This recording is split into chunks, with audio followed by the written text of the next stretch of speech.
Hello dear friends, আলমা মেটার warrior চ্যানেলে তোমাদের সকলকে স্বাগত। লাস্ট 6 মাসের অর্থাৎ জানুয়ারি থেকে জুন পর্যন্ত 2022 সালের 6 মাসের কারেন্ট অ্যাফেয়ার্সকে আমরা দুটো পার্টে ভাগ করেছি। পার্ট 1 অলরেডি পাবলিশ করে দেওয়া হয়েছে, এটা হলো পার্ট 2। পার্ট 1 যারা এখনও দেখোনি অবশ্যই পার্ট 1টা দেখবে, তার লিঙ্ক ডেসক্রিপশন বক্সেও দিয়ে দেবো। এবং তার সাথে এই পার্ট 2টা অবশ্যই শেষ পর্যন্ত দেখে বলবে যে কেমন লাগলো তোমাদের, এবং আমি গ্যারেন্টি দিচ্ছি দুটো পার্ট দেখার পর এই 6 মাসের মধ্যে থেকে তোমাদের নেক্সট পরীক্ষায় যে প্রশ্ন আসবে 100% এখান থেকে কিন্তু কোশ্চেন কমন পাবে, একদম 100% কোশ্চেন কমন পেয়ে যাবে। ওকে, তো ভিডিওটা শেষ পর্যন্ত মনোযোগ সহকারে দেখো, যদি একবারে না হয় দুবার দেখো, কিন্তু শেষ পর্যন্ত অবশ্যই দেখো। ওকে, চলো শুরু করা যাক। আজকের প্রথম প্রশ্ন রয়েছে, খেলো ইন্ডিয়া ইউনিভার্সিটি গেমস 2021 কোথায় অনুষ্ঠিত হলো? নামে যদিও রয়েছে 2021 সালের, এটা খেলো ইন্ডিয়া গেমস ইউনিভার্সিটি গেমস, কিন্তু এটা 2022-এ অনুষ্ঠিত হয়েছে। তাহলে খেলো ইন্ডিয়া ইউনিভার্সিটি গেম 2021 কোথায় অনুষ্ঠিত হয়েছে? সঠিক উত্তর হয়ে যাবে কর্ণাটক। এবার দেখো কোন ইউনিভার্সিটি টপ র্যাঙ্ক করেছে বা প্রথম স্থান অধিকার করছে সেটাও জানতে হবে। নাম কি? Jain university. Jain university rank 1 বা প্রথম স্থান অধিকার করেছে। কোথায় অনুষ্ঠিত হলো? কর্ণাটকে। কর্ণাটকের রাজধানীর নাম কি? কর্ণাটকের রাজধানীর নাম বেঙ্গালুরু। বর্তমানে সিএম কে রয়েছেন? বাসবরাজ বোম্মাই। কটা পয়েন্ট এখান থেকে আমরা জেনে নিলাম। ওকে, 3টে পয়েন্ট মেনলি। খেলো ইন্ডিয়া ইউনিভার্সিটি গেম 2021 যেটা 2022 সালে হলো, সেটা কোথায় অনুষ্ঠিত হয়েছে? কর্ণাটকে হয়েছে। এবং প্রথম স্থান অধিকারকারী ইউনিভার্সিটি কোনটি? জৈন ইউনিভার্সিটি। এক্সট্রা পয়েন্ট দুটো জানলাম, কর্ণাটকের রাজধানী বেঙ্গালুরু, আর বর্তমানে সিএমকে রয়েছেন বাসবরাজ বোম্মাই। নেক্সট কোশ্চেন দেখব, সামার ডেফ অলিম্পিক 2021 এর ম্যাসকট কী ছিল? সামার ডেফ অলিম্পিক, দেখো তোমরা শুনেছো সামার অলিম্পিক শুনেছো, সামার প্যারা অলিম্পিক শুনেছো, উইন্টার অলিম্পিক শুনেছো। এটা শুনলে সামার ডেফ অলিম্পিক। ডেফ বলতে হলো বধির, যারা কানে কম শোনে, শুনতে পায় না। তো সামার ডেফ অলিম্পিক 2021 এর ম্যাসকট কী ছিল? প্রত্যেকটা পয়েন্ট এখান থেকে প্রশ্ন আসতে পারে। প্রথম কথা, সামার ডেফ অলিম্পিক 2021 কোথায় অনুষ্ঠিত হলো? সঠিক উত্তর হয়ে যাবে ব্রাজিল। এর ম্যাসকট কী ছিল? Ring tailed Quatinino. তাহলে নাম কি হলো? কোয়াটিনিনো। রিং টেলড মানে লেজটা গোল করে ঘোরানো, ঠিক আছে? তাহলে রিং টেলড কোয়াটিনিনো, কোয়াতিনিনো বা কোয়াটিনিনো। ওকে, মটো কী ছিল? Sports come from our heart. মানে খেলা শুধুমাত্র যারা সম্পূর্ণ পূর্ণাঙ্গ শরীর রয়েছে তারাই খেলতে পারবে এমন নয়।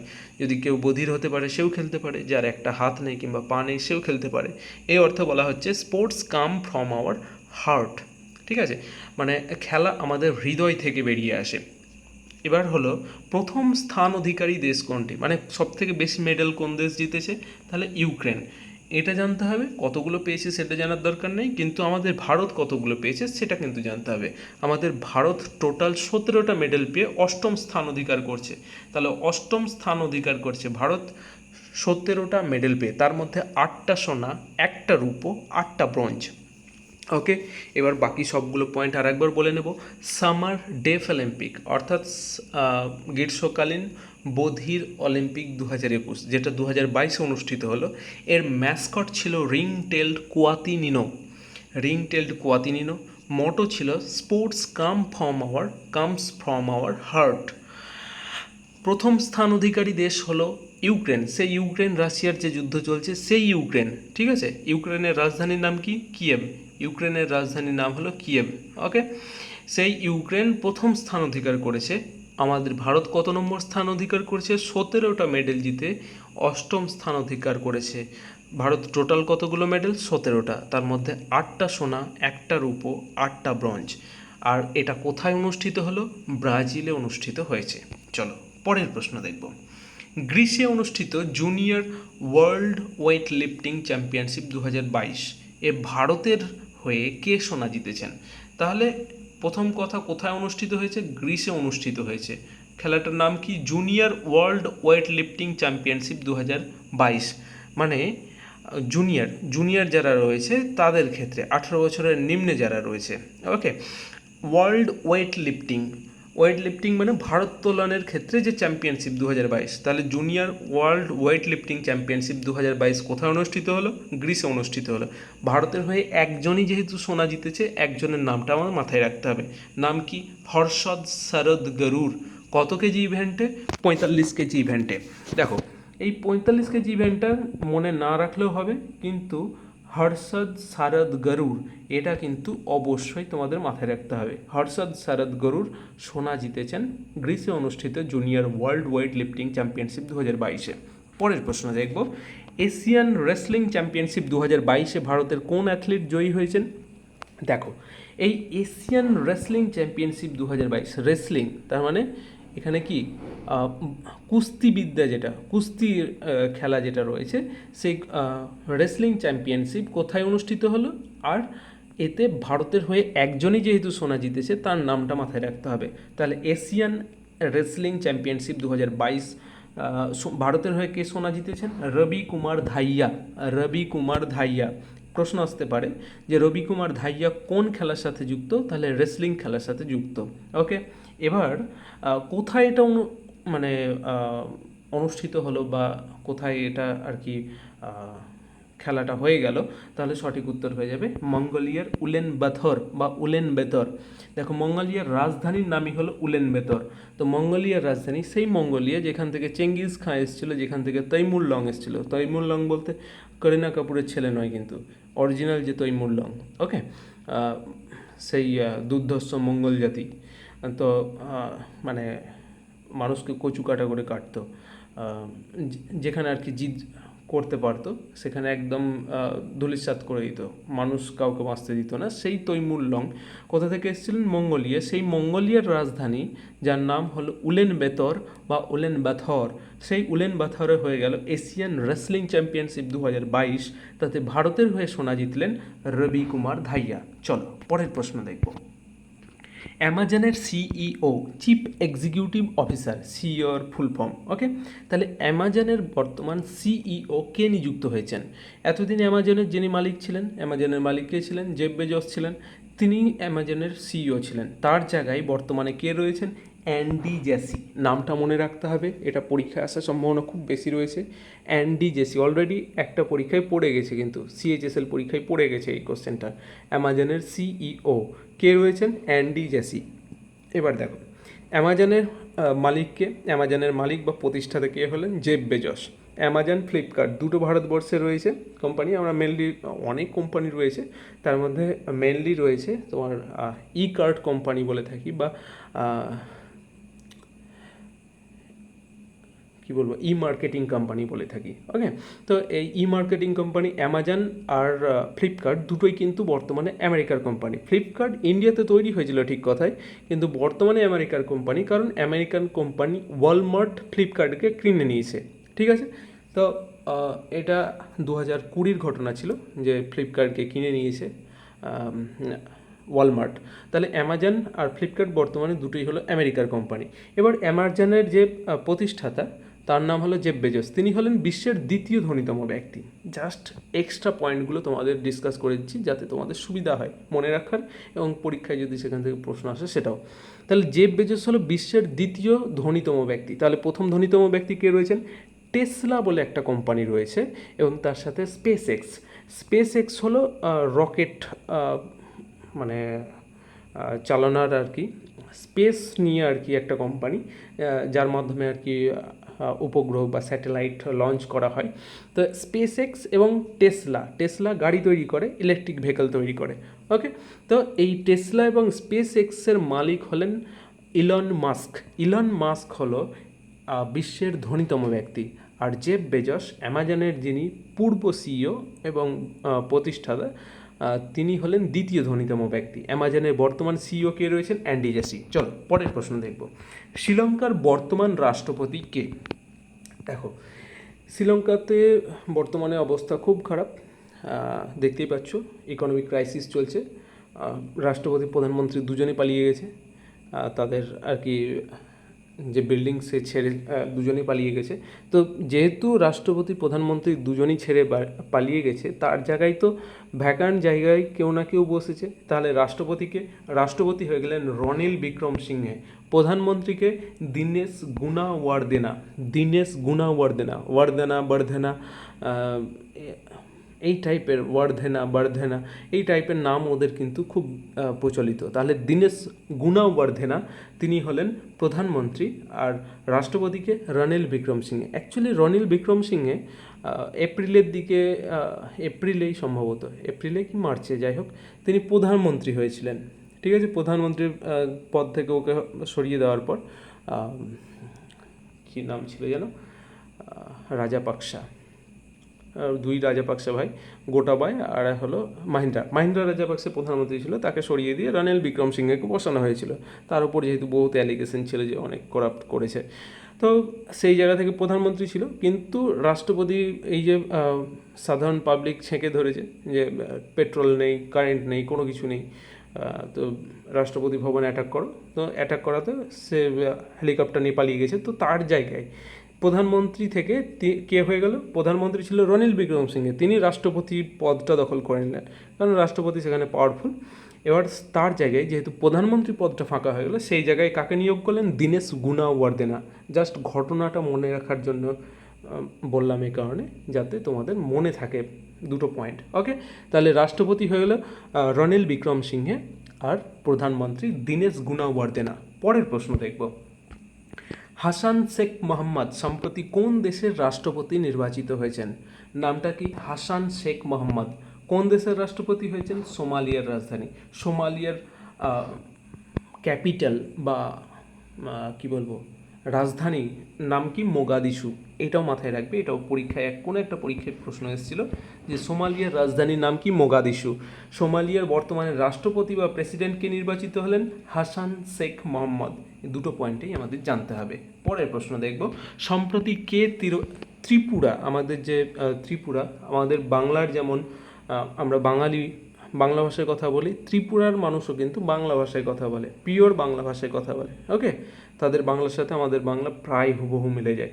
তো ত্রিপুরার বর্তমান মুখ্যমন্ত্রী কে রয়েছেন? নির্বাচিত, এখানে লেখা ভুল আছে, নির্বাচিত নয়, নিযুক্ত হয়েছেন, কারণ ভোট সেখানে নতুনভাবে হয়নি, সেই পার্টি রুলিং পার্টি রয়েছে, বিজেপি ছিল, বিজেপিই আছে, শুধু মুখ্যমন্ত্রী চেঞ্জ হয়েছে। মুখ্যমন্ত্রী আগে ছিলেন বিপ্লব দেব, তার জায়গায় কে হয়েছেন? মানিক সাহা। বর্তমান মুখ্যমন্ত্রী কে হলেন ত্রিপুরার?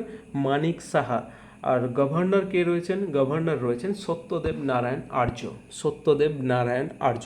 পরের প্রশ্ন দেখব, ওয়ার্ল্ড ফুড প্রাইজ 2022 কে পেয়েছেন? দেখো, খাদ্যের জন্যে, মানে খাদ্য কিভাবে সেভ করা যাবে যাতে অপচয় না হয় সেই ব্যাপারে লক্ষ্য রাখতে হবে, এবং তার সাথে কি করতে হবে যে গরিবদের কাছে, যারা নিডি পার্সন, যারা কিনে খাওয়ার ক্ষমতা নেই, তাদের কাছে কীভাবে পৌঁছে দেওয়া যাবে খাবার, এই দুটো কাজের ভিত্তিতে দেওয়া হয় এই প্রাইজ, ওয়ার্ল্ড ফুড প্রাইজ বা বিশ্ব খাদ্য পুরস্কার। তো 2022 সালের বিশ্ব খাদ্য পুরস্কার বা ওয়ার্ল্ড ফুড প্রাইজ কে পেয়েছেন? সিনথিয়া রোজেনবেগ, নামটা মনে রাখবে, কারণ খুব ইম্পর্ট্যান্ট এই জিনিসটাও। ওয়ার্ল্ড ফুড প্রাইজ বা বিশ্ব খাদ্য পুরস্কার 2022 কে পেয়েছেন? সিনথিয়া রোজেনবেগ। চলো পরের প্রশ্ন দেখব, ভারতের নতুন লোকপাল কে নিযুক্ত হয়েছেন? এর আগের একটা ভিডিওতে আমি লোকায়ুক্ত নিয়ে একটা ডিটেলস বলেছি তোমাদের, যাই হোক আমি শর্টে বলে দিচ্ছি। কেন্দ্রীয় সরকারের যারা উচ্চপদস্থ কর্মচারী বা গ্রুপ এ এবং গ্রুপ বি, এই দুটো ক্যাটাগরিতে যারা চাকরি করছে, গ্রুপ এ লেভেলে এবং গ্রুপ বি লেভেলে, এবং তার সাথে কেন্দ্র সরকারের যারা মন্ত্রী রয়েছে কিংবা এমপি রয়েছে, তাদের যদি মানে অ্যাকাউন্টে বড় মাপের ট্রানজ্যাকশান হয়, কিংবা ধরো জানা গেল যে প্রচুর টাকা মেরে নিয়েছে, ঝেড়ে নিয়েছে, বর্তমানে তো দেখতেই পাচ্ছ আমাদের পশ্চিমবঙ্গের, তো পশ্চিমবঙ্গের ক্ষেত্রে কী হবে? লোকায়ুক্ত এই ব্যাপারগুলো নজরকে রাখবে, লোকায়ুক্ত নজর রাখবে। আর কেন্দ্র সরকারের ক্ষেত্রে যখন হবে তখন সেটাকে বলবো লোকপাল। ঠিক আছে, তো লোকপাল বর্তমানে কে নিযুক্ত হয়েছিলেন? এর আগে ছিলেন পিনাকী চন্দ্র ঘোষ, তার জায়গায় নতুন লোকপাল এসছে। লোকপাল কে নিযুক্ত হতে পারেন? ভারতের লোকপাল সেই নিযুক্ত হতে পারেন যিনি রিটায়ার্ড সুপ্রিম কোর্টের প্রধান বিচারপতি বা সুপ্রিম কোর্টের জাজ হতে হবে। ওকে, তাহলে পরে নতুন কে রয়েছেন লোকপাল? তাহলে সঠিক উত্তর হয়ে যাবে প্রদীপ কুমার মহান্তি, তিনি ভারতের নতুন লোকপাল নিযুক্ত হয়েছেন। এবার এর সাথে সাথে আরেকটা প্রশ্ন কিন্তু রিসেন্ট যেহেতু ঘটেছে, এটাও মাথায় রাখতে হবে যে ভারতের যে লোকপাল তার পার্মানেন্ট অফিস খোলা হয়েছে। এতদিন অফিস পার্মানেন্ট ছিল না, কিন্তু এখানে পার্মানেন্ট করে দেওয়া হলো যে এটাই হলো লোকপালের অফিস। তাহলে কোন জায়গাটাই? নতুন দিল্লির নৌরোজি নগরের ওয়ার্ল্ড ট্রেড সেন্টারে। নৌরোজি, দাদাভাই নৌরোজির নাম শুনেছি, তো সেই নৌরোজি নামে আর কি এই নৌরোজি নগর নিউ দিল্লিতে, আমাদের রাজধানী নিউ দিল্লিতে নৌরোজি নগরে জায়গাটার নাম কি? World trade centre. সেখানে লোকপালের স্থায়ী অফিস খোলা হয়েছে। ওকে, পরের প্রশ্ন দেখব। পৃথিবীর বৃহত্তম কাঁচের ব্রিজ, যেটাকে গ্লাস বটম ব্রিজ বলি, অর্থাৎ এই ব্রিজটা পুরোপুরি কাঁচের তৈরি এবং এই কাঁচের ওপর দিয়ে হেঁটে যাওয়া যাবে, ঠিক আছে, হাঁটার জন্যে, যে কারণে নাম দেওয়া হয়েছে বাকলং পেডাস্ট্রিয়ান ব্রিজ। পেডাস্ট্রিয়ান মানে যারা পায়ে হেঁটে চলাচল করবে তার জন্য এই ব্রিজটা। তাহলে পেডাস্ট্রিয়ান ব্রিজ নাম কি? বাকলং পেডাস্ট্রিয়ান ব্রিজ। কোন দেশে উন্মুক্ত করা হয়েছে? ভিয়েতনামে। ভিয়েতনাম, হ্যাঁ, সেই ভিয়েতনাম মানেই একটা নাম আমাদের মনে পড়ে, হো চি মিন। হো চি মিন, ঠিক আছে, ভিয়েতনামের প্রতিষ্ঠাতা হলো হো চি মিন। তো ওই চুংচ্যাং একই, চীনের ভাই, মাস্তুতো ভাই বলতে পারো, একই রকম দেখতে, একই রকম ল্যাঙ্গুয়েজ প্রায়। কিন্তু ভিয়েতনাম কিন্তু ভারতের আর কি খুব আর কি ঘনিষ্ঠ বন্ধু দেশ। তো সেই ভিয়েতনামে পৃথিবীর বৃহত্তম কাঁচের ব্রিজ, গ্লাস বটম ব্রিজ উন্মুক্ত করা হয়েছে। নাম দেওয়া হয়েছে বাকলং পেডাস্ট্রিয়ান ব্রিজ। এবং তার সাথে এখানে মেনশন করে দিচ্ছি আমি যে এটার লেন্থ হলো 632 মিটার। 632 মিটার হলো এই বাকলং পেডাস্ট্রিয়ান ব্রিজের দৈর্ঘ্য। ওকে, পরের প্রশ্ন দেখব। ওয়ার্ল্ড প্রেস ফ্রিডম ইন্ডেক্সে ভারতের স্থান কত?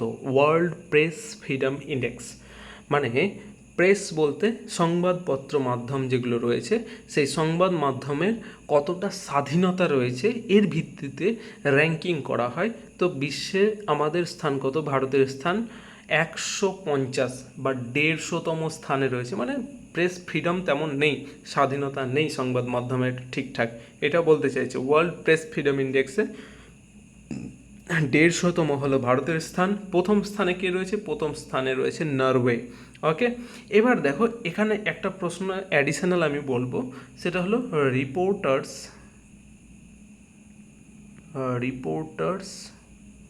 Without border. Reporter without border এই বলে একটা সংস্থা রয়েছে। এই সংস্থাটার নাম তোমাদের মাথায় রাখতে হবে, যে ওয়ার্ল্ড প্রেস ফ্রিডম ইন্ডেক্স কে রিলিজ করে? Reporters without borders. Okay, borders S হবে। তো এই রিপোর্টার্স উইদাউট বর্ডার্স বলে যে সংস্থাটা রয়েছে সেটা world press freedom index release করে। ভারতের স্থান কত? 150তম। প্রথম স্থানে কে রয়েছে? নরওয়ে।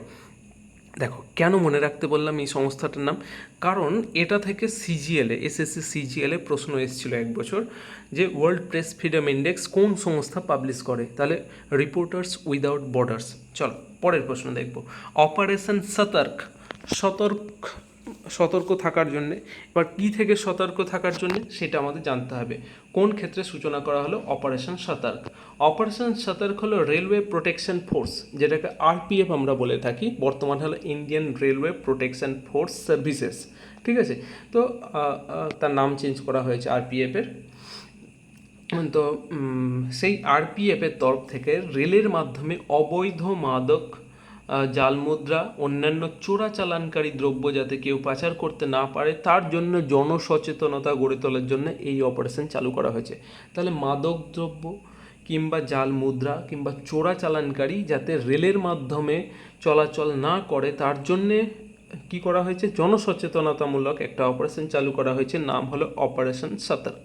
ওকে, পরের প্রশ্ন দেখব।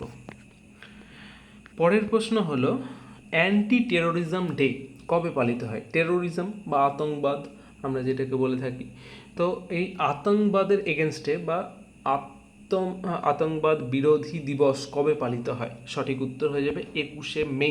মাথায় রাখতে হবে এটা, কারণ এই আতঙ্কবাদ নিয়ে ইন্ডিয়া কিন্তু ম্যাসিভ আকারে গোটা পৃথিবীতে এইটা নিয়ে আর কি আওয়াজ তুলছে। তো মাথায় রাখতে হবে অ্যান্টি টেরোরিজম ডে কবে পালিত হয়, 21শে মে। ওকে, আচ্ছা, আতঙ্কবাদ আর মার্ডারের মধ্যে অনেকের কনফিউশন লাগে, সেই ব্যাপারটা একটু ক্লিয়ার বলে দিই। তোমার সাথে আমার পার্সোনালি কোনো ধরো মতভেদ রয়েছে বা ডিসপিউট রয়েছে কোনো কিছু নিয়ে, তোমার আমার জায়গা হয়তো তুমি ছিনিয়ে নিয়েছো, কিংবা আমার জায়গা জবরদখল করে বসে আছো, কিংবা আমার ফ্যামিলির ওপর অত্যাচার করেছো, কিংবা ধরো কোনো কিছু একটা পার্সোনাল দুশ্মনী রয়েছে তোমার সাথে আমার, তাহলে যদি আমি তোমাকে খুন করি তাহলে সেটা হলো মার্ডার, খুন।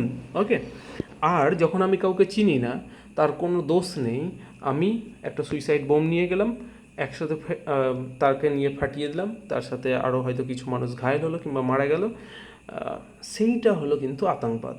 ওকে, তাহলে পরে যখন পার্সোনাল দুশ্মনী থাকছে, দুজন দুজনকে চেনে এবং সেই ক্ষেত্রে গিয়ে আর কি উড়িয়ে দিচ্ছে পার্সোনাল দুশ্মনির কারণে, ঠিক আছে, সেইটা হয়ে গেল মার্ডার। আর যখন পার্সোনাল দুশ্মনী নয়, একটা ম্যাসিভ আকারের এই দুশ্মনী থাকতে পারে কিন্তু পার্সোনাল কোনো রকম অ্যাটাচমেন্ট নেই, সেক্ষেত্রে যদি আমি কাউকে মেরে দিই কিংবা তাকে নিয়ে উড়ে যাই, তাহলে সেটা হয়ে গেল আতঙ্কবাদ। তো অ্যান্টি টেরোরিজম ডে কবে পালিত হয়, 21শে মে। চল পরের প্রশ্ন দেখব। লিডার্স, পলিটিশিয়ান, সিটিজেন্স বইটির লেখক কে? রশিদ কিদওয়াই। খুব ইম্পর্ট্যান্ট। দেখো, যে সমস্ত বইগুলো সব থেকে মোস্ট ইম্পর্ট্যান্ট সেগুলোই কিন্তু তোলা হয়েছে ফার্স্ট পার্টে এবং সেকেন্ড পার্টে, ঠিক আছে। তো লিডার্স, পলিটিশিয়ানস এবং সিটিজেন্স বইটির লেখককে রশিদ কিদওয়াই। পরের প্রশ্ন দেখব। লোকমিলনি প্রোগ্রাম কোন রাজ্য সরকার চালু করেছে? সঠিক উত্তর হয়ে যাবে পাঞ্জাব সরকার। পাঞ্জাবের বর্তমানে মুখ্যমন্ত্রী কে রয়েছেন? ভগবন্ত মান বর্তমানে পাঞ্জাবের মুখ্যমন্ত্রী রয়েছেন, তিনি এই প্রোগ্রামটা চালু করেছেন, লোকমিলনি। ওকে, ভগবন্ত মান কোন পার্টি থেকে বিলং করছেন? তাহলে আম আদমি পার্টি থেকে, ঠিক আছে, আম আদমি পার্টি, যেটা আপ বলে থাকি, যার চিহ্ন হলো ব্রুম বা ঝাঁটা। ওকে, পরের প্রশ্ন দেখব। কেজরিওয়ালের পার্টি।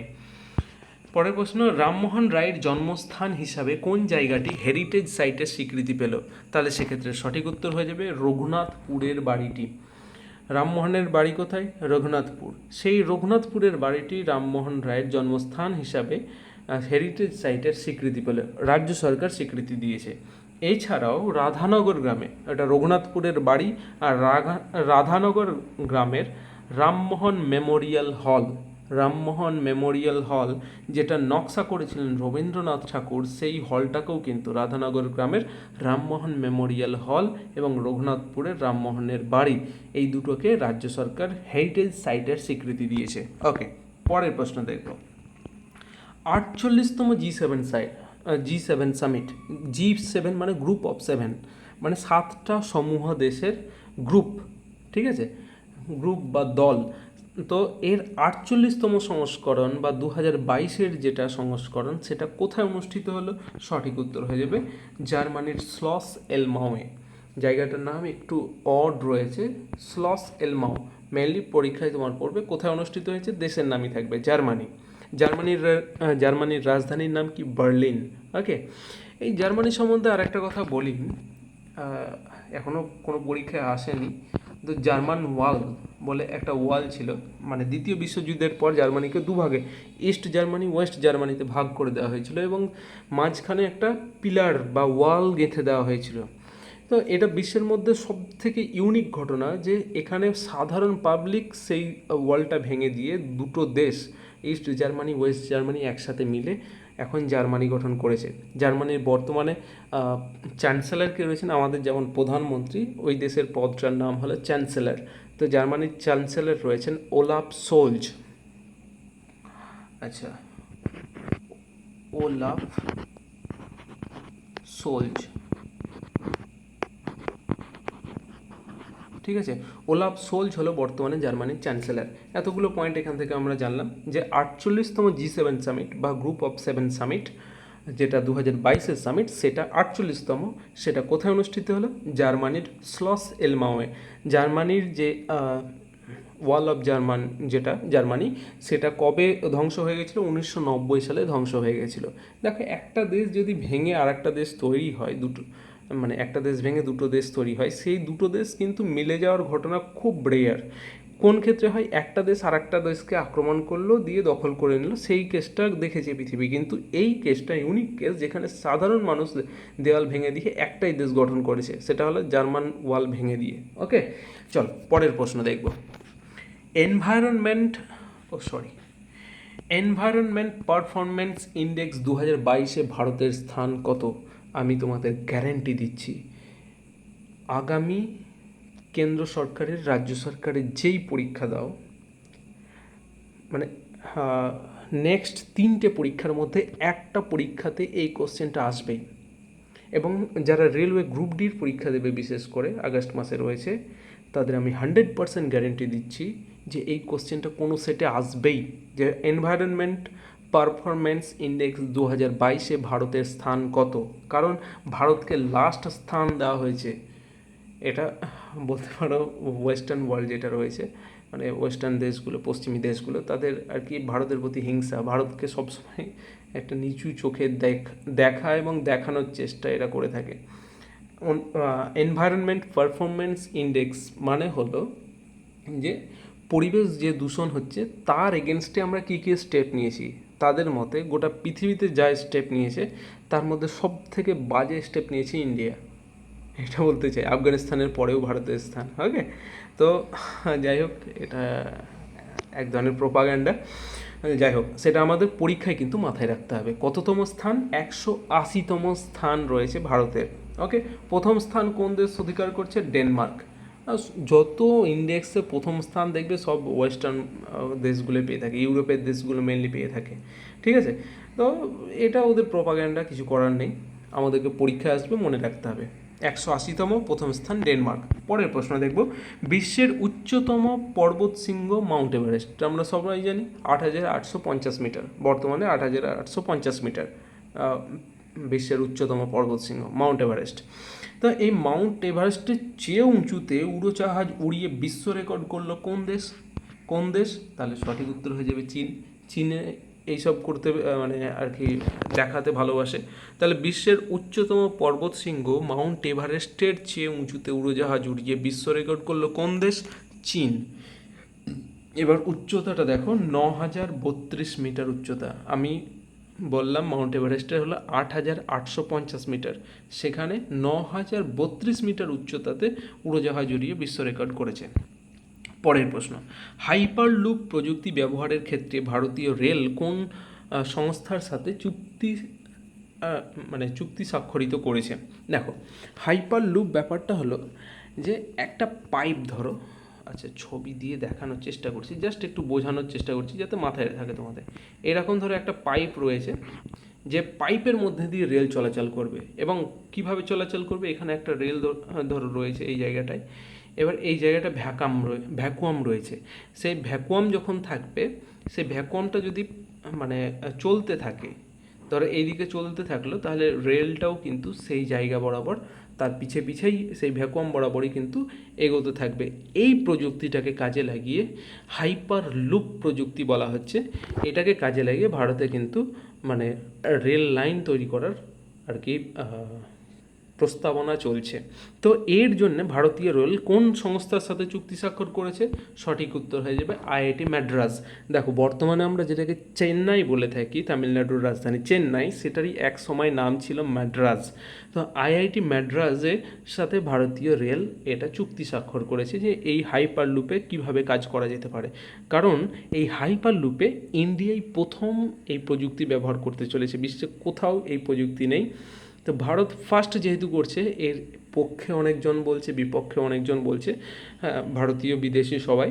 কারণ এটা যদি সাকসেস হয় ভারত, তাহলে পরে বিশ্ব রেকর্ড হয়ে গেল। আর যদি সাকসেস না হয়, তাহলে পরে কিন্তু একটা ডিজাস্টার সাবিত হবে। কারণ এটা এমন একটা প্রজেক্ট, অনেকে বলছে খুব রিস্কি, অনেকে বলছে খুব ভালো, সব থেকে লেস হার্মফুল হতে পারে, বা এখানে অ্যাক্সিডেন্টের সংখ্যা কম হতে পারে। সেটা যাই হোক, যখন হবে তখনই জানা যাবে। কিন্তু আমাদের প্রশ্ন কি, যে কোন সংস্থার সাথে চুক্তি স্বাক্ষর করেছে? আইআইটি মাদ্রাজ। পরের প্রশ্ন দেখব, আইইউএফ, আয়ু আইইউএফ কোন রাজ্য সরকার চালু করেছে? সঠিক উত্তর হয়ে যাবে কর্ণাটক সরকার। কর্ণাটকের বর্তমান মুখ্যমন্ত্রী কে রয়েছেন? বাসবরাজ বোম্মাই। বাসবরাজ বোম্মাই তিনি কর্ণাটকের মুখ্যমন্ত্রী রয়েছেন। কর্ণাটকের রাজধানী বেঙ্গালুরুতে কী রয়েছে? ইসরোর হেডকোয়ার্টার রয়েছে। বেঙ্গালুরুকে আমরা বাগানের শহর বলেও জানি, ঠিক আছে, সিটি অফ গার্ডেন বলেও জানি।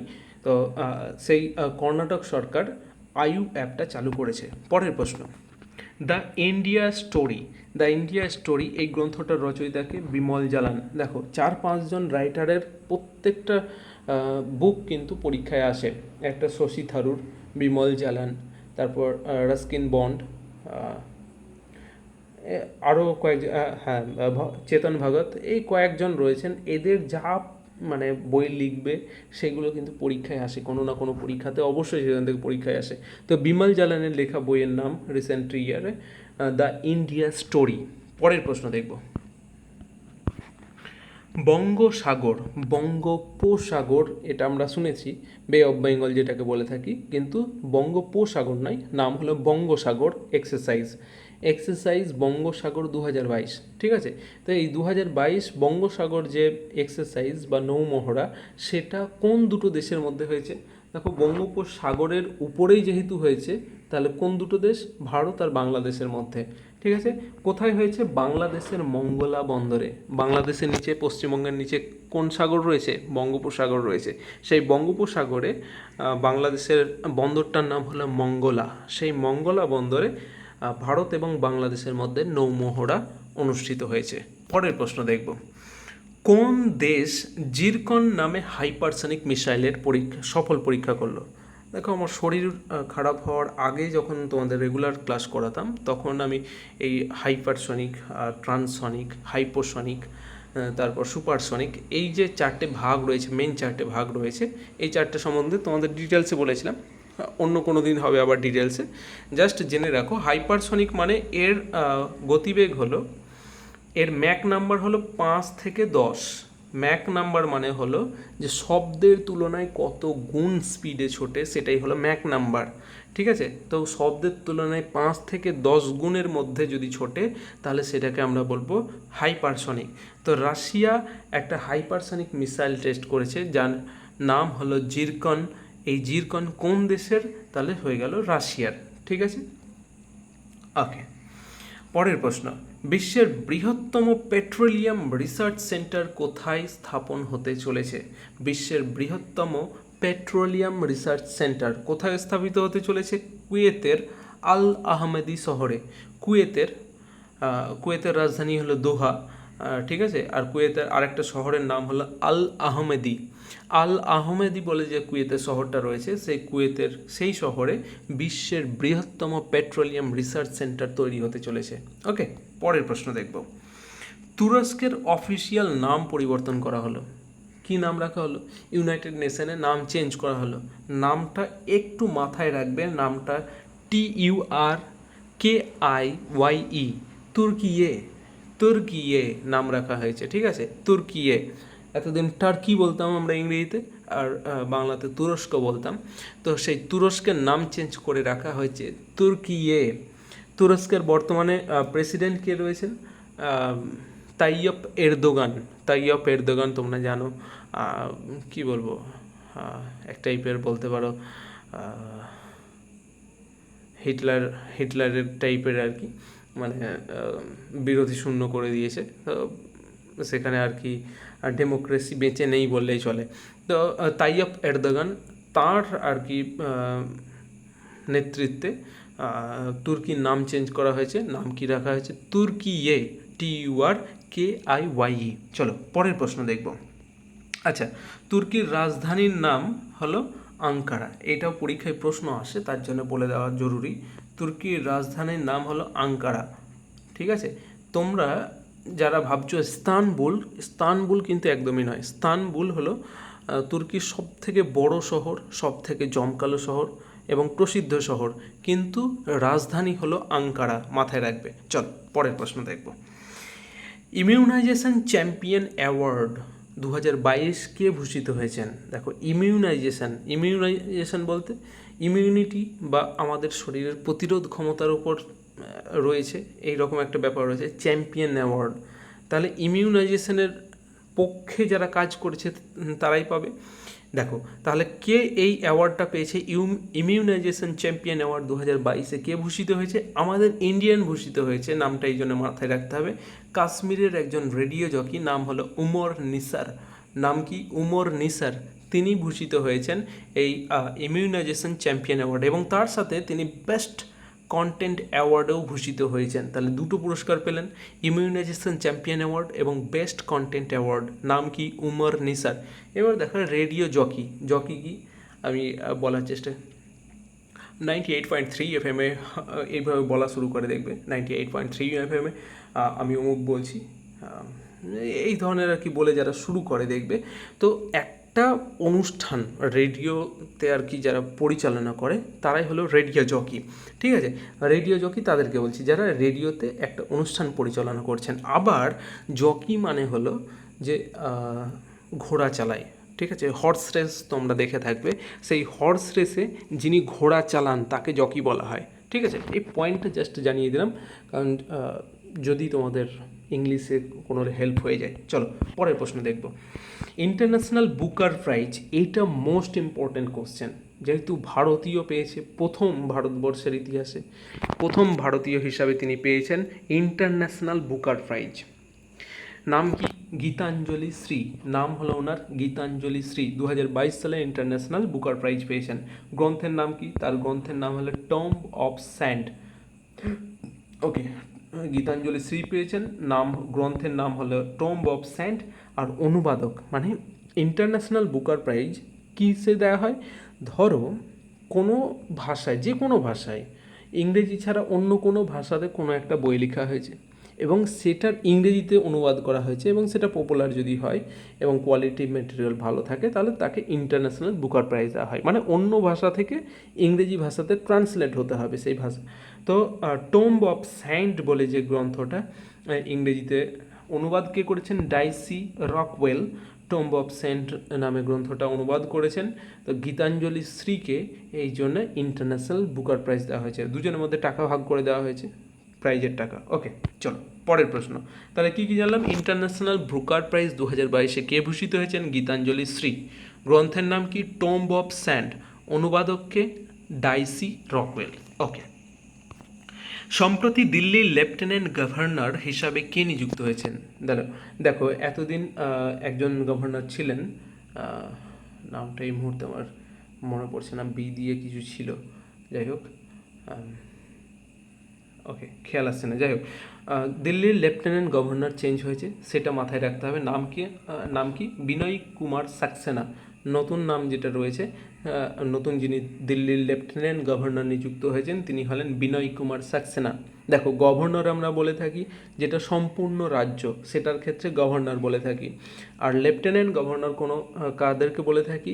যে সমস্ত রাজ্য মানে ইউনিয়ন টেরিটরি যেগুলো রয়েছে এবং তার সাথে তার বিধানসভা রয়েছে, তাদের ক্ষেত্রে লেফটেন্যান্ট গভর্নর বলে থাকি। ঠিক আছে, আর যেগুলো সরাসরি কেন্দ্রশাসিত, মানে সেখানে কেন্দ্রশাসিত অঞ্চল তো বটেই এবং সেখানে কোনো বিধানসভা নেই, তাদের ক্ষেত্রে অ্যাডমিনিস্ট্রেটর বলে থাকি।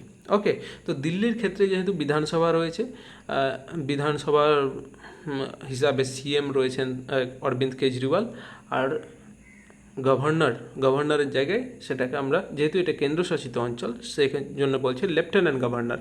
নাম কি? বিনয় কুমার সাক্সেনা। ওকে, পরের প্রশ্ন দেখব।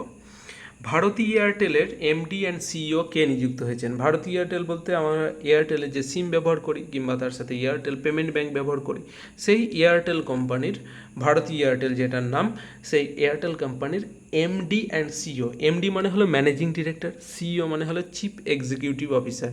এমডি ম্যানেজিং ডিরেক্টর এবং চিফ এক্সিকিউটিভ অফিসার একসাথে কে নিযুক্ত হয়েছেন? গোপাল ভিত্তাল। খুবই ইম্পর্টেন্ট প্রশ্ন। ভারতী এয়ারটেলের এমডি অ্যান্ড সিইও হলেন গোপাল ভিত্তাল। ওকে, পরের প্রশ্ন দেখব। বোরিং যারা ফিল করছো তাদের উদ্দেশ্যে বলি, পড়াশোনা বোরিং নয়। তুমি পড়াশোনাকে যেদিন ভালোবাসবে এবং জানার আগ্রহে পড়বে, সেদিন কিন্তু তোমার সিলেকশন পাক্কা, কেউ রুখতে পারবে না। একটু ধৈর্য ধরো, ধৈর্য ধরতে ধরতে দেখবে যে পড়ার প্রতি ভালোবাসা জন্মাচ্ছে এবং তখনই তোমার সিলেকশন কিন্তু পাক্কা।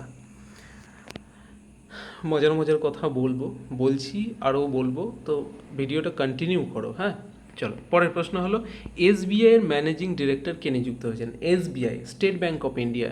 হ্যাঁ, সেই স্টেট ব্যাঙ্ক অফ ইন্ডিয়া যেখানে লাইনে দাঁড়িয়ে থাকতে হয় ঘন্টার পর ঘন্টা, তারপর বলে লিঙ্ক নেই, তারপর বলে এর জন্য আপনি অত নম্বর কোয়ার্টারে চলে যান, মানে যাচ্ছে তাই সার্ভিস।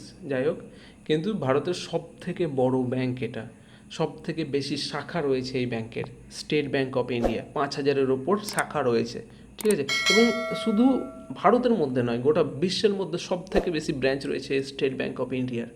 এটা শুনতে অবাক লাগলেও এটাই সত্যি। তো স্টেট ব্যাঙ্ক অফ ইন্ডিয়ার ম্যানেজিং ডিরেক্টর নতুন নিযুক্ত হয়েছেন, নাম কি? অলোক কুমার চৌধুরী। নাম হলো অলোক কুমার চৌধুরী, ঠিক আছে? স্টেট ব্যাংকের ম্যানেজিং ডিরেক্টর নাম অলোক কুমার চৌধুরী। এবার দেখো স্টেট ব্যাংকের যিনি চেয়ারম্যান আলাদা, managing director, MD and CEO আগেরটা বললাম, ঠিক আছে? সেরকমই এমডি বা ম্যানেজিং ডিরেক্টর হলেন অলোক কুমার চৌধুরী। এবার চেয়ারম্যান রয়েছেন এসবিআইয়ের, বহুত দিন থেকে ওই একজন লোকই রয়েছেন, দীনেশ কুমার খাঁড়া। নামটাও জাস্ট বলে দিলাম, দীনেশ কুমার খাঁড়া। ওকে, পরের প্রশ্ন দেখব। রাষ্ট্রসংঘ বা ইউনাইটেড নেশনে ভারতের স্থায়ী প্রতিনিধিকে নিযুক্ত হয়েছেন, মানে পার্মানেন্ট রিপ্রেজেন্টেটিভ অ্যাট ইউএন বা ইউনাইটেড নেশনে পার্মানেন্ট রিপ্রেজেন্টেটিভ বা স্থায়ী প্রতিনিধি কে নিযুক্ত রয়েছেন? তাহলে সঠিক উত্তর হয়ে যাবে রুচিরা কাম্বাজ। এর আগে তিরুমূর্তি স্যার ছিলেন, তার আগে ছিলেন স্যার সৈয়দ আকবরউদ্দিন স্যার ছিলেন, তারপর হলেন তিরুমূর্তি, এখন বর্তমানে রয়েছেন রুচিরা কাম্বাজ। তো রুচিরা কাম্বাজ, এটার নাম মনে রাখতে হবে, মহিলা ব্যক্তি, মহিলা এবং ভারতবর্ষের ইউনাইটেড নেশনে স্থায়ী প্রতিনিধি। চলো পরের প্রশ্ন দেখব। বজরাম বেগাজ কোন দেশের রাষ্ট্রপতি নির্বাচিত হয়েছেন? বজরাম বেগাজ কোন দেশের রাষ্ট্রপতি নির্বাচিত হয়েছেন? আলবেনিয়ার রাজধানীর নাম হলো তিরানা। ওকে, এক সেকেন্ড।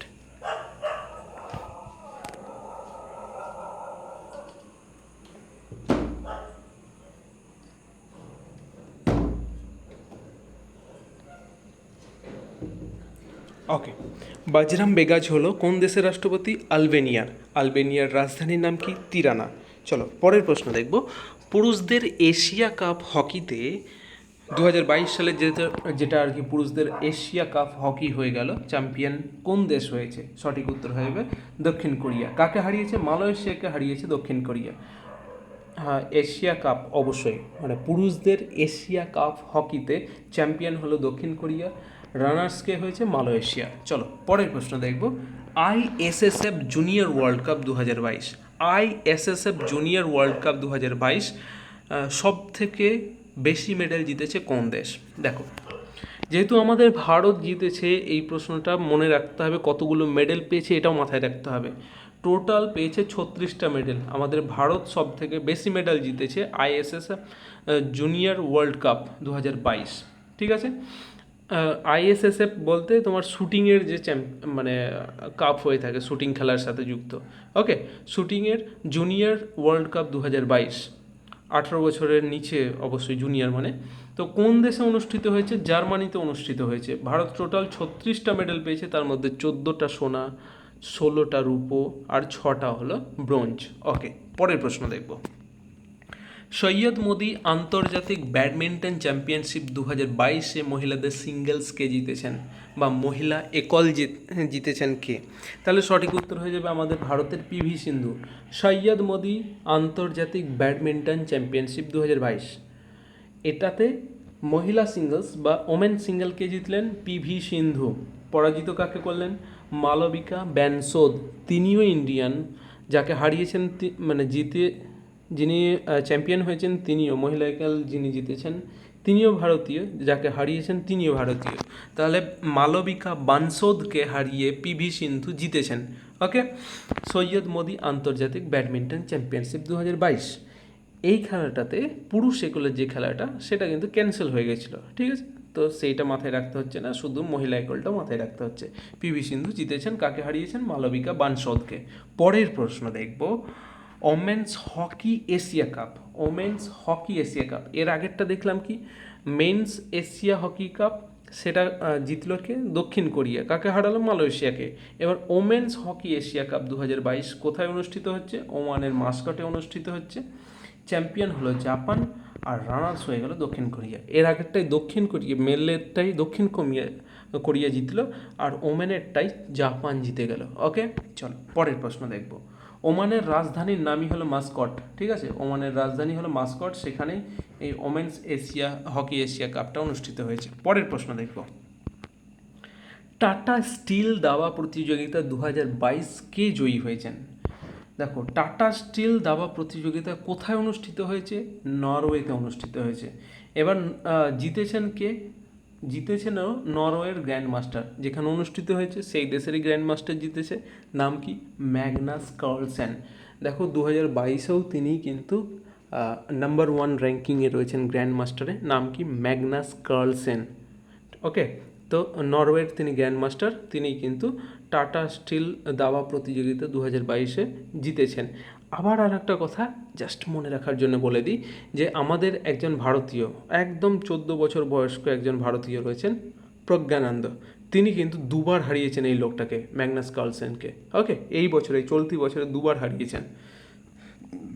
ওকে, পরের প্রশ্ন দেখব, আফ্রিকা কাপ অফ নেশনস 2021 কোথায় অনুষ্ঠিত হলো? আফ্রিকার যত দেশগুলো, সেই দেশগুলো সবাই মিলে একটা কাপ অনুষ্ঠান করে থাকে। তো এই আফ্রিকা কাপ অফ নেশনস কোন দেশ জিতলো? ক্যামেরুন। সরি, কোথায় অনুষ্ঠিত হলো? তাহলে ক্যামেরুনে। আর জয়ী কে হয়েছে? জয়ী হয়েছে সেনেগাল, পরাজিত হয়েছে মিশর। মানে চ্যাম্পিয়ন হলো সেনেগাল, রানার্স হলো মিশর। কোথায় অনুষ্ঠিত হলো? ক্যামেরুনে। চলো পরের প্রশ্ন দেখব, পাকিস্তান সুপ্রিম কোর্টের প্রথম মহিলা বিচারপতি কে নিযুক্ত হয়েছেন? পাকিস্তান সুপ্রিম কোর্টের প্রথম মহিলা বিচারপতি হিসাবে কে নিযুক্ত হলেন? তাহলে সঠিক উত্তর আয়েশা মালিক, পাকিস্তান সুপ্রিম কোর্ট, ঠিক আছে। তো মহিলাদের যেখানে স্থান ছিল না, সেখানে প্রথম মহিলা বিচারপতি নিযুক্ত হলেন, নাম হলো আয়েশা মালিক, মনে রাখতে হবে কিন্তু। পরের প্রশ্ন, বিহার খাদি ও অন্যান্য হস্তশিল্পের বিপণন দূত বা ব্র্যান্ড অ্যাম্বাসেডর কে নিযুক্ত হয়েছেন? নাম হলো মনোজ তিওয়ারি। এবার মনোজ তিওয়ারিকে, মনোজ তিওয়ারি হলেন বিজেপির একজন কি? বিজেপির একজন এমএলএ। কোথা থেকে এমএলএ? তিনি হলেন দিল্লি থেকে এমএলএ, মনোজ তিওয়ারি। এবার এই মনোজ তিওয়ারি এবং তার সাথে সাথে ভোজপুরি যে সমস্ত গান, কাহবা কাহবা করে যে সমস্ত গানগুলো রয়েছে, তারপর খেসারি লাল, কি নাম রয়েছে গায়কদের, সেরকম একজন গায়কও হলেন এই মনোজ তিওয়ারি, ভোজপুরি গায়ক। এবং তার সাথে ভোজপুরি ইন্ডাস্ট্রির তিনি একজন কিন্তু বিখ্যাত অভিনেতা। তাহলে তিনটে তার কী বলবো, পেশা হিসেবে তিনটে বললাম। একটা হলো তিনি ভোজপুরি গায়ক, একটা তিনি ভোজপুরি অভিনেতা, এবং তার সাথে হলো বিজেপি নেতা, ঠিক আছে, দিল্লি থেকে। তো বিহার খাদি এবং হস্তশিল্প, খাদি ও অন্যান্য হস্তশিল্প যেগুলো রয়েছে, হ্যান্ডিক্রাফটস রয়েছে, তার বিপণন দূত হিসাবে নিয়োগ করা হয়েছে এই মনোজ তিওয়ারিকে। চলো পরের প্রশ্ন দেখব, এয়ার ইন্ডিয়ার এমডি ও CEO, managing director, chief executive officer, দুটোই কে নিযুক্ত হয়েছেন? Campbell Wilson. এয়ার ইন্ডিয়া, এখান থেকে একটা প্রশ্ন অলরেডি চলে এসছে রাজ্য সরকারে, যে এয়ার ইন্ডিয়া কবে প্রতিষ্ঠিত হয়? 1932 সালে। 1932 সালে কে তৈরি করেন? JRD tata. জেআরডি টাটা, ঠিক আছে। মানে টাটা এটা তৈরি করেছিল, পরে ভারত স্বাধীনতার পর এইটাকে ভারত সরকারের আওতায় নিয়ে চলে আসা হয়েছিল এয়ার ইন্ডিয়াকে। এবার যেহেতু এটা ঘাটায় যাচ্ছিল, তার জন্য কি করা হলো? এটাকে অকশন করা হলো, এবং টাটা কোম্পানি আবার তাদের প্যারেন্ট কোম্পানি যেহেতু এটা, সেটাকে কিনে নিল, ঠিক আছে। তো এয়ার ইন্ডিয়ার একজন এমডি অ্যান্ড সিইও নিযুক্ত করেছেন, নাম কি? Campbell Wilson. এয়ার ইন্ডিয়ার হলো জেআরডি টাটা তৈরি করেছেন। কবে তৈরি করেছেন? 1932 সালে। ওকে, বোঝা গেছে। চলো পরের প্রশ্ন দেখব, স্টাফ সিলেকশন কমিশন। দেখো, কেন্দ্র সরকারের পরীক্ষার নামগুলো শুনে থাকবে, সিজিএল, সিএইচএসএল, এমটিএস, তারপর ফেজ 6, ফেজ 7, 8, 9 এই ধরনের বিভিন্ন ফেজের পরীক্ষা, আর সিজিএল, সিএইচএসএল, এমটিএস এই পরীক্ষাগুলো কন্ডাক্ট করে থাকে দেখবে স্টাফ সিলেকশন কমিশন, যেটাকে এসএসসি বলে থাকি। সেই এসএসসি বোর্ডের নতুন চেয়ারম্যান কে নিযুক্ত হয়েছেন? কিশোর, কিশোর কুমার নয় কিন্তু, কিশোর। ওকে, কিশোর এসএসসি বোর্ডের চেয়ারম্যান নিযুক্ত হয়েছেন। চলো পরের প্রশ্ন দেখব। এনএইচআরসি, এনএইচআরসি মানে হলো ন্যাশনাল হিউম্যান রাইটস কমিশন, ঠিক আছে। এনএইচআরসি শর্ট ফিল্ম অ্যাওয়ার্ড কম্পিটিশানে কোন চলচ্চিত্রটি সেরা চলচ্চিত্র হিসাবে পুরস্কৃত হয়েছে? এনএইচআরসি একটা শর্ট ফিল্ম অনুষ্ঠান, মানে শর্ট ফিল্ম যত ভারতবর্ষে এক বছরে তৈরি হয়েছে তার উপর একটা কম্পিটিশান আর কি করিয়েছিল। সেইখানে সেরা শর্ট ফিল্ম হিসাবে কোনটা পুরস্কৃত হয়েছে? Street student. এর পরিচালকের বা ডিরেক্টরের নাম হলো আকুলতা সন্দীপ। নাম কি হলো মুভিটার? Street student. ওকে, চলো এটা মাথায় রাখতে হবে, নামটা মনে রাখতে হবে, street student. NHRC short film award কম্পিটিশানে জিতেছে। পরের প্রশ্ন হলো ঢাকা আন্তর্জাতিক চলচ্চিত্র পুরস্কার 2022-এ এশিয়ান ফিল্মস কম্পিটিশন সেকশনে কোন চলচ্চিত্রটি শ্রেষ্ঠ হিসাবে পুরস্কৃত হয়েছে? অবশ্যই ইন্ডিয়ান পুরস্কৃত হয়েছে বলে এই কোশ্চেনটি নিয়েছি। ইন্ডিয়ার তামিল মুভি কুঝাঙ্গাল, কুঝাঙ্গাল বলে যে তামিল মুভিটা রয়েছে সেটা ঢাকা আন্তর্জাতিক চলচ্চিত্র পুরস্কার 2022-এ এশিয়ান ফিল্ম কম্পিটিশন সেকশনে শ্রেষ্ঠ চলচ্চিত্র হিসেবে পুরস্কৃত হয়েছে। নাম কি? কুঝাঙ্গাল। ওকে, সেরা অভিনেতা হিসাবে যিনি পুরস্কৃত হয়েছেন তিনিও ভারতীয়। নাম কি? মিস্টার জয়সূরিয়া। মিস্টার জয়সূরিয়া বা জয়সূর্য তিনি পুরস্কৃত হয়েছেন সেরা অভিনেতা হিসাবে। চলো পরের প্রশ্ন দেখব। সরকারি চাকরি প্রার্থীদের বয়স সীমা বৃদ্ধি করলো কোন রাজ্য? সব জায়গায় তো কমানো দেখতে পাও, এই একখানা ভালো খবর যে রাজ্য সরকারের পরীক্ষায় বয়স বাড়িয়ে দেওয়া হয়েছে। দেখো এতদিন পর্যন্ত সেখানে জেনারেল কাস্টের জন্য ছিল 27 বছর, সেখান থেকে 5 বছর বাড়িয়ে দেওয়া 32 বছর করেছে। এসসি এসটিদের ছিল 32 বছর, সেখান থেকে বাড়িয়ে 5 বছর বাড়িয়ে 37 করে দেওয়া হয়েছে। তাহলে 32 আর 37 এই দুটো বয়স করা হয়েছে। 32 হলো জেনারেলের আর এসসি এসটিদের জন্য করা হলো 37। কোন রাজ্যে সরকারি চাকরি প্রার্থীদের? তাহলে সঠিক উত্তর হয়ে যাবে মেঘালয়। হ্যাঁ, যেখানে সব থেকে বেশি বৃষ্টি হয় সেই মেঘালয়। ওকে, তাহলে মেঘালয় রাজ্য সরকার সরকারি চাকরি প্রার্থীদের বয়স সীমা বাড়িয়ে জেনারেল কাস্টের জন্য 27 থেকে 32 আর এসসি এসটিদের জন্য 32 থেকে 37 করেছে। চলো পরের প্রশ্ন দেখব। কোথায় ভারতের বৃহত্তম বৈদ্যুতিক যানবাহন চার্জিং স্টেশন খোলা হলো? হরিয়ানার গুরুগ্রামে। ওকে, তো হরিয়ানার গুরুগ্রামে ভারতের বৃহত্তম বৈদ্যুতিক যানবাহন চার্জিং সেন্টার, মানে ইলেকট্রিক যে গাড়িগুলো সেগুলো চার্জ করার জন্য তো স্টেশন দরকার, সেই চার্জিং স্টেশন কোথায় তৈরি করা হয়েছে বৃহত্তম ভারতের? তাহলে হয়ে যাবে হরিয়ানার গুরুগ্রামে। কতগুলো পয়েন্ট রয়েছে? 96টা পয়েন্ট রয়েছে, তার মধ্যে 72টা এসি আর 24টা ডিসি। এখানে এসি বলতে এয়ার কুলার নয়, কিন্তু এয়ার কন্ডিশনার নয়, এটা হবে এসি মানে হলো অল্টারনেটিভ কারেন্ট, ডিসি মানে হলো ডাইরেক্ট কারেন্ট। ঠিক আছে, একটা এসি বলতে যখন বলছি তখন এসির ব্যাপারটা বলে দিই, এখান থেকে একটা পরীক্ষায় প্রশ্ন আসে যে এসি কারেন্ট আমরা যেটা আমাদের বাড়িতে যেটা ট্রান্সফরমারের মাধ্যমে আমাদের বাড়িতে এসে পৌঁছাচ্ছে কারেন্ট, সেটা হলো এসি কারেন্ট। ঠিক আছে, আর ডিজি যেটা বলি ডিজিটাল জেনারেটর, তার মাধ্যমে যে কারেন্টটা প্রডিউস হচ্ছে সেটা হলো তোমার ডিসি কারেন্ট। ঠিক আছে, বড় বড় ডিসি দেখতে পাবে, মানে টাওয়ারে যে ইয়েগুলো ব্যবহার করা হয় সেগুলো হলো ডিসি কারেন্ট। এসি কারেন্ট মানে কি? এটা দিক চেঞ্জ করতে থাকে, এবং সেখান থেকে কোশ্চেন আসে, পরীক্ষায় প্রশ্ন আসে যে এসি কারেন্টে আমাদের নর্মাল যে এসি কারেন্ট আমাদের সাপ্লাই দেওয়া হয় তাতে আরপিএম কত, মানে সেকেন্ডে কতবার দিক চেঞ্জ করে? তাহলে হয়ে যাবে 50 বার সেকেন্ডে দিক চেঞ্জ করে। ঠিক আছে, 50 হার্জ এর হলো কি বলবো, এর কম্পাঙ্ক হলো 50 হার্জ। ওকে, তো 72টা এসি আর 24টা ডিসি সেন্টার, টোটাল 96টা চার্জিং পয়েন্ট খোলা হয়েছে এই হরিয়ানার গুরুগ্রামে। কত নম্বর সেক্টরে? সেক্টর 21-এ। সেক্টর 52-তে, সেক্টর 52টা মাথায় না রাখলেও চলবে, হরিয়ানার গুরুগ্রামে এটাই মাথায় রাখতে হবে। কতগুলো পয়েন্ট? 96টা পয়েন্ট। ওকে, চলো পরের প্রশ্ন দেখব। ডেমোক্রেসি ইন্ডেক্স 2021-এ ভারতের স্থান কত? 46তম স্থানে রয়েছে ভারত। দেখো, পৃথিবীর বৃহত্তম ডেমোক্রেসি হলো আমাদের ইন্ডিয়ার ডেমোক্রেসি। সব থেকে প্রাচীনতম ডেমোক্রেসি যদি বলা হয় তাহলে হয়ে যাবে ইউএসএ বা আমেরিকার ডেমোক্রেসি। ঠিক আছে, তো ডেমোক্রেসি ইন্ডেক্সের রিপোর্টের ভিত্তিতে 2021-এর ভিত্তিতে আমাদের ভারতের স্থান হলো 46তম। প্রথম স্থানে কে রয়েছে? নরওয়ে, সেই নরওয়ে। ওকে, পরের প্রশ্ন দেখব। পরের প্রশ্ন হলো ভারতের নতুন সবথেকে শক্তিশালী সুপার কম্পিউটারের নাম কি? নাম হলো পরম প্রাভেগা। কোথায় তৈরি করা হয়েছে? আইআইএসসি এটি ইনস্টল করেছে। আইআইএসসি মানে ইন্ডিয়ান ইনস্টিটিউট অফ সায়েন্স, ঠিক আছে, যেটা বেঙ্গালুরে রয়েছে। তাহলে আইআইএসসি বেঙ্গালুর সেটাকে ইনস্টল করেছে, নাম হলো পরম প্রাভেগা। এটা হলো ভারতের বর্তমানে সবথেকে শক্তিশালী সুপার কম্পিউটার। গতি কত? 3.3 পেটাফ্লপ। দেখো, আমরা পেটাতে পড়ে রয়েছি, আর পৃথিবীর যেটা সব থেকে শক্তিশালী তার নাম হলো ফ্রন্টিয়ার, তার হলো 1.1 এক্সাফ্লপ। ঠিক আছে, 1000 পেটাফ্লপে 1 টেরাফ্লপ হয়, আর 1000 টেরাফ্লপে হয় 1 এক্সাফ্লপ। মানে আমাদের কত গুণ বেশিতে পড়ে রয়েছে। মানে পৃথিবীর সব থেকে শক্তিশালী সুপার কম্পিউটার যেটা বলছি ফ্রন্টিয়ার, তার স্পিড হলো 1.1 এক্সাফ্লপ, যেখানে আমাদের ভারতের সব থেকে শক্তিশালী সুপার কম্পিউটার পরম প্রাভেগা, তার গতি হলো 3.3 পেটাফ্লপ। ওকে, পরের প্রশ্ন দেখব। বর্তমানে কে ভারতের বিদেশ সচিব নিযুক্ত হয়েছেন? বিদেশ সচিব বা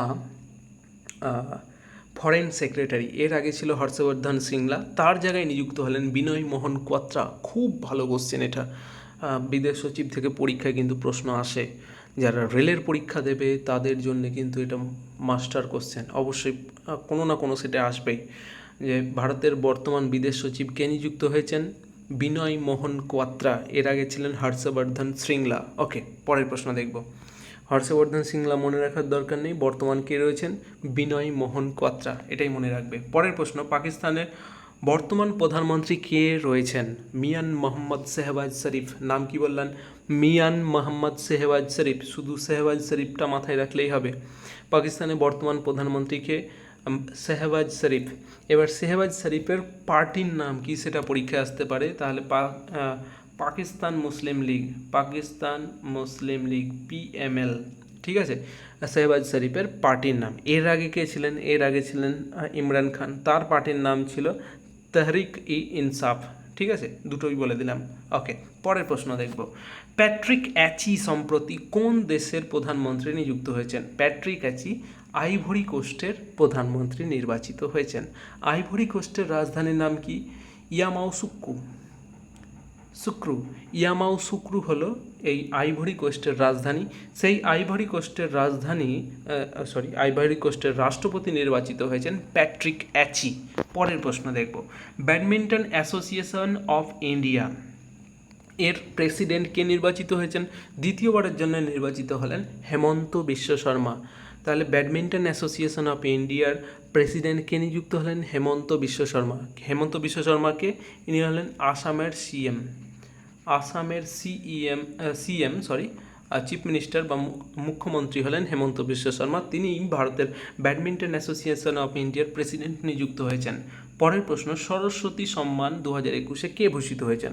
2021-এর অবশ্যই 2022-এ দেওয়া হয়েছে।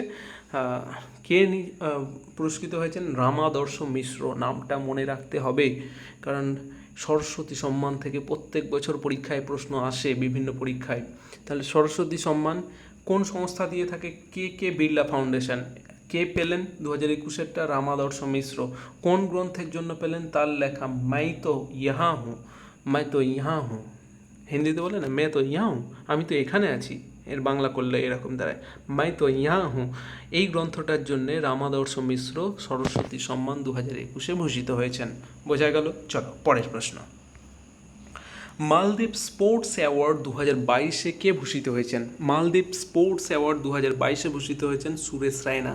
আমাদের ভারতের বিখ্যাত ক্রিকেটার সুরেশ রায়না মালদ্বীপ স্পোর্টস অ্যাওয়ার্ড 2022-এ ভূষিত হয়েছেন। ওকে, যেহেতু ক্রিকেটার থেকে অবশ্যই পরীক্ষার প্রশ্ন আসতে পারে।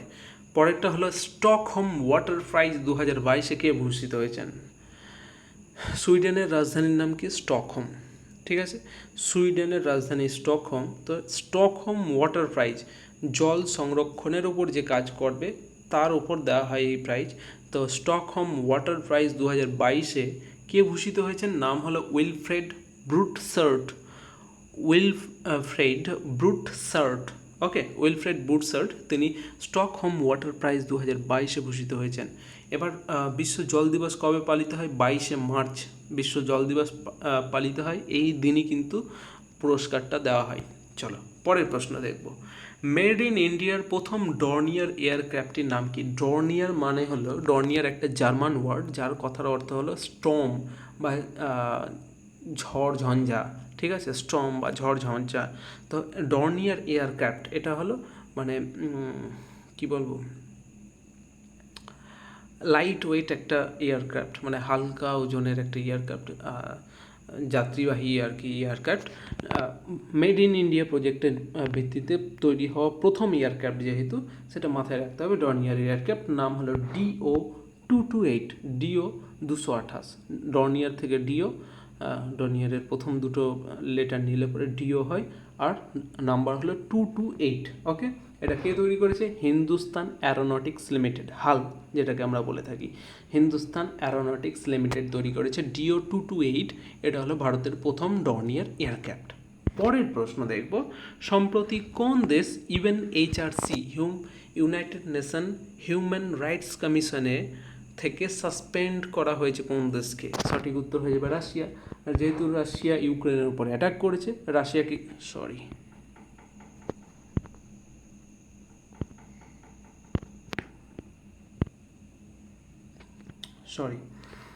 সম্প্রতি কোন দেশ UNHRC থেকে সাসপেন্ড হয়েছেন? তাহলে হয়ে যাবে রাশিয়া। চলো পরের প্রশ্ন দেখব। ভারতের প্রথম ইস্পাত সড়ক, মানে ইস্পাতের দ্বারা তৈরি রাস্তা কোথায় স্থাপিত হতে চলেছে? গুজরাটের সুরাটের হাজিরা শহরে। গুজরাটের বন্দর একটা শহর, বড় শহর হলো সুরাট, তার মধ্যে হাজিরা শহরে তৈরি হতে চলেছে ইস্পাত সড়ক। পরের প্রশ্ন দেখব, কোন রাজ্য প্রথম ভারতের কার্বন নিরপেক্ষ চাষের প্রবর্তন করলো? সঠিক উত্তর হয়ে যাবে কেরালা। কেরালার মুখ্যমন্ত্রী কে রয়েছেন? পিনারাই বিজয়ন। কেরালার রাজধানী তিরুবনন্তপুরম। কেরালার আরেকটা কি বলবো, আরেকটা প্রশ্ন যেটা পরীক্ষায় পড়তে পারে, যে প্রথম কাগজবিহীন হাইকোর্ট কোনটা? তাহলে হয়ে যাবে কেরালা হাইকোর্ট। ওকে, তাহলে সেই রাজ্যেই প্রথম কার্বন নিরপেক্ষ চাষের প্রবর্তন করলো কোন রাজ্য? কেরালা। ওকে, পরের প্রশ্ন দেখব। কেরালা থেকে আরও পয়েন্ট রয়েছে, মোহিনী আট্টাম রয়েছে, তারপর রয়েছে তোমার বোট রেস রয়েছে, তারপর রয়েছে তোমার কি বলবো, সাইলেন্ট ভ্যালি ন্যাশনাল পার্ক রয়েছে, অনেক পয়েন্ট রয়েছে। ওকে, পরের প্রশ্ন দেখব, ভারতে বেকারত্বের হার কোন রাজ্যে সর্বাধিক? কোন রাজ্যে বেকারত্বের হার সর্বাধিক আর কোন রাজ্যে সব থেকে কম, সেটা মাথায় রাখতে হবে বা পরীক্ষায় পড়তে পারে। কোন রাজ্যে সব থেকে বেশি? হরিয়ানাতে বেকার সব থেকে বেশি। কোন রাজ্যে সব থেকে কম? ছত্তিশগড়ে সব থেকে কম। হরিয়ানায় সব থেকে বেশি, ছত্তিশগড়ে সব থেকে কম বেকার।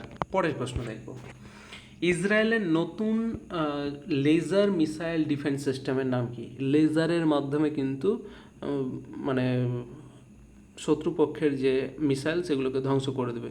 তো লেজার গাইডেড মিসাইল ডিফেন্স সিস্টেমটার নাম কি? আয়রন বিম। এটা হলো আয়রন বিম। বিম মানে রশ্মি, তাহলে লেজার একটা রশ্মি, তাহলে আয়রন বিম মাথায় থাকবে। এবার আয়রন ডোম বলে কিছু একটা শুনেছিলাম না আমরা, সেটাও বলে দিই। আয়রন ডোম হলো আমরা রাশিয়ার কাছ থেকে যে S-400 কিনছি তারই ইসরায়েল ভার্সন হলো আয়রন ডোম। আয়রন ডোম মানে হলো অ্যান্টি মিসাইল ডিফেন্স সিস্টেম, মানে কেউ যদি মিসাইল মেরে দেয় সেই দেশে, তাহলে পরে সেই মিসাইলকে ধ্বংস করার জন্য যে আর কি অ্যান্টি সিস্টেমটা, সেইটাই হলো আয়রন ডোম। ওকে, পরের প্রশ্ন দেখব, the boy who wrote constitution, এটা 5 স্টার কোশ্চেন, তুমি দেখে নিও। তুমি বলতে তোমরা দেখে নিও। নেক্সট 3টে পরীক্ষার মধ্যে একটা পরীক্ষাতে যদি বুক থেকে কোশ্চেন আসে, তাহলে অবশ্যই এই কোশ্চেনটা আসবে। The boy who wrote constitution বইটির লেখক কে? রাজেশ তলোয়ার। কার সম্বন্ধে লেখা হচ্ছে? বি আর আম্বেদকর যেহেতু কনস্টিটিউশনের ড্রাফটিং কমিটি বা খসড়া কমিটির চেয়ারম্যান ছিলেন এবং বলা হয় তিনিই আর কি খসড়া রচনা করেছেন।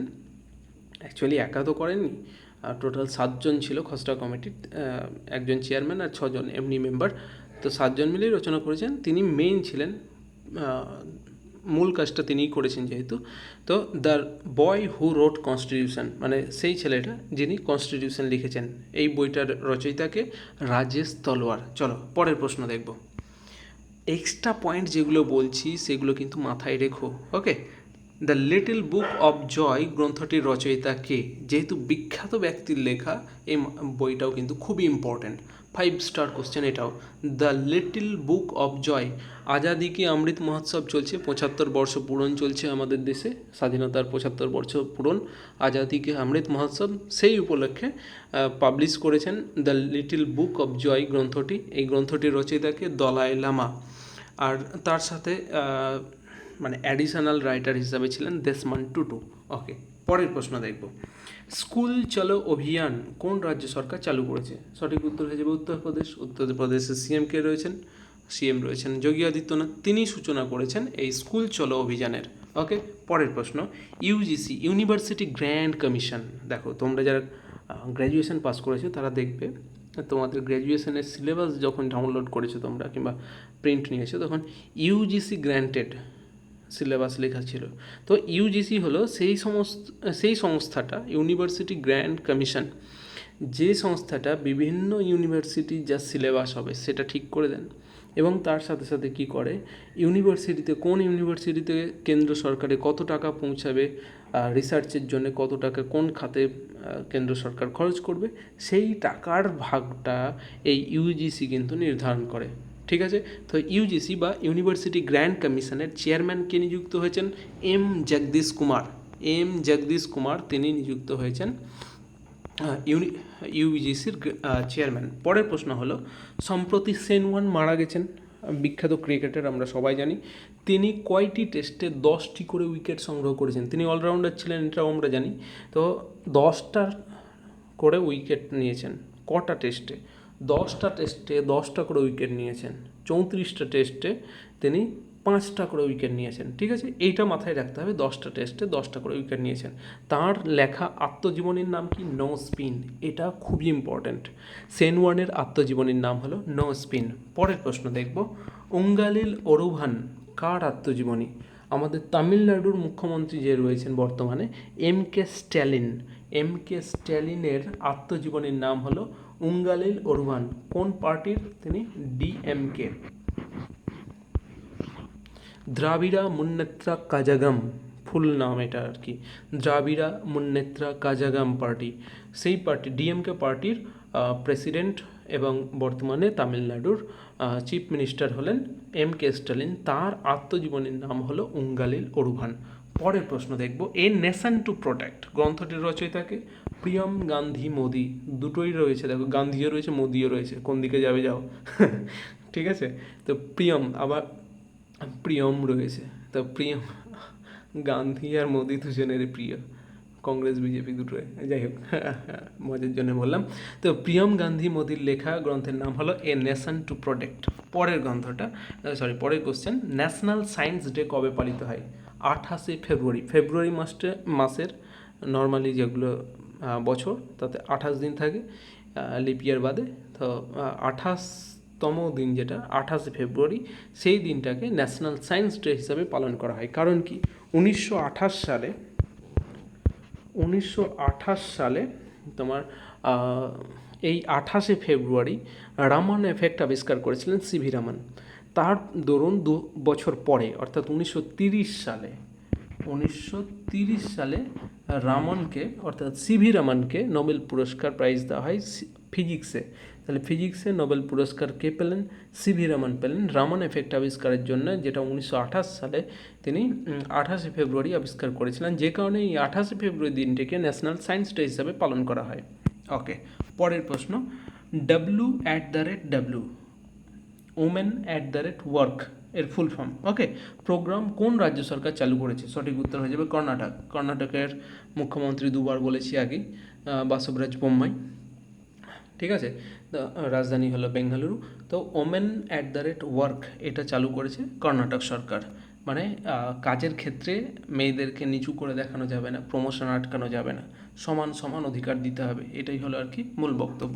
পরের প্রশ্ন দেখব, হোশেঙ্গাবাদ নগরের নতুন নাম কি রাখা হয়েছে? অ্যাকচুয়ালি এই মধ্যপ্রদেশের তিনটে রাজ্যের নাম তিনটে জায়গার নাম, শহরের নাম চেঞ্জ করা হয়েছে। একটা হলো হোশেঙ্গাবাদ, তার নাম চেঞ্জ করে রাখা হয়েছে পুরম। হোশেঙ্গাবাদের নাম কি হলো? নর্মদাপুরম। শিবপুরীর নাম চেঞ্জ করে রাখা হয়েছে কুণ্ডেশ্বর ধাম। আর বাবাই বলে একটা শহর ছিল, তার নাম রাখা হয়েছে মাখননগর।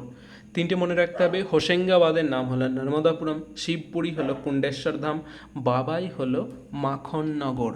পরের প্রশ্ন, ও হেনরি পাইজ 2022 ভূষিত হয়েছেন? অমর মিত্র। যেহেতু বাঙালি, এটা মাথায় রাখতে হবে, বাংলার পরীক্ষায় বিপি তারপর WBCS এর যে সমস্ত পরীক্ষা সেগুলো পড়তে পারে, যে ও হেনরি প্রাইজ 2022 কে ভূষিত হয়েছেন? অমর মিত্র। তার লেখা গাঁও বুড়ো গ্রন্থটার নাম কি? গাঁও বুড়ো। এই গাঁও বুড়ো গ্রন্থের জন্য অমর মিত্রকে দেওয়া হয়েছে ও হেনরি প্রাইজ। এর ইংলিশ ভার্সন, ইংরেজিতে অনুবাদ করে কি নাম রাখা হয়েছে? The old man of Kusumpur. কে রচনা করেছেন? অনীশ গুপ্ত। তাহলে অমর মিত্রের লেখা গাঁও বুড়ো, তার ইংরেজিতে অনুবাদ হলো অনীশ গুপ্তের করা, নাম রাখা হয়েছে the old man of Kusumpur. এই গ্রন্থটার জন্য ও হেনরি পুরস্কার 2022 ভূষিত হয়েছেন অমর মিত্র। আজকের লাস্ট প্রশ্ন, ভারতের প্রথম ব্যক্তিগত বাণিজ্যিক ইমেজিং স্যাটেলাইট উৎক্ষেপণ করা হলো, এর নাম কি? ভারতের প্রথম ব্যক্তিগত প্রাইভেট বাণিজ্যিক ইমেজিং স্যাটেলাইট উৎক্ষেপণ করা হলো, এর নাম কি? সঠিক উত্তর হয়ে যাবে শকুন্তলা। খুবই ইম্পর্টেন্ট কোশ্চেন। প্রাইভেট মানে ব্যক্তিগত ব্যাপার রয়েছে এবং তার সাথে বাণিজ্যিক ব্যাপার রয়েছে, ফিনান্সিয়াল ব্যাপার। তো ইমেজিং স্যাটেলাইট নাম হলো শকুন্তলা। কোন সংস্থা করেছে? তাহলে পিক্সেল হলো ভারতের স্পেস টেক স্টার্ট আপ মানে নতুন করে গড়ে ওঠা একটা শিল্প। তো স্পেস টেক মানে মহাকাশ বিদ্যা সংকরিত টেকনোলজিক্যাল একটা সংস্থা, স্টার্ট আপ। এটা ভারতের, নাম হলো পিক্সেল, PIXXEL। তারা লঞ্চ করেছে তাদের তরফ থেকে। কোন সংস্থার মারফত? তাহলে হয়ে যাবে স্পেসএক্সের কথা আগে বলেছি। তোমার স্পেসএক্স টেসলার মালিক হলো তোমার আরে নামটা মাথায় আসছে না, কখনো কখনো এরকম হয়।